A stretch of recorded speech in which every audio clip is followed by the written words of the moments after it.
Hello everyone, my name is Jacob Hens Girara from grade 7 Ruby, and today for my health cooking project, I will be showing you how to cook a nutritious and delicious tofu sisig.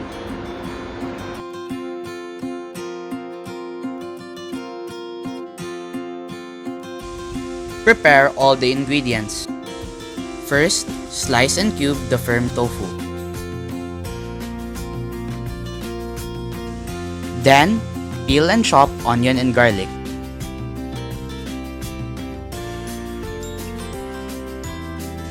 Chop also the bell pepper and chili.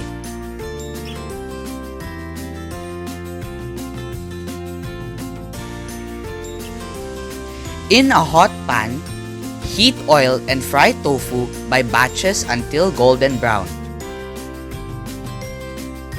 Drain it in a paper towel to drain the excess oil.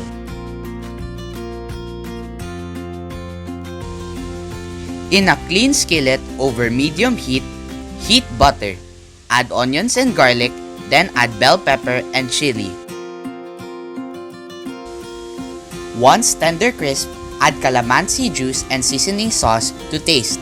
Simmer until slightly reduced. Then, add cubed tofu and mayonnaise. Remove from heat. Toss until evenly coated. Transfer to serving plate and garnish with chili peppers. Serve immediately.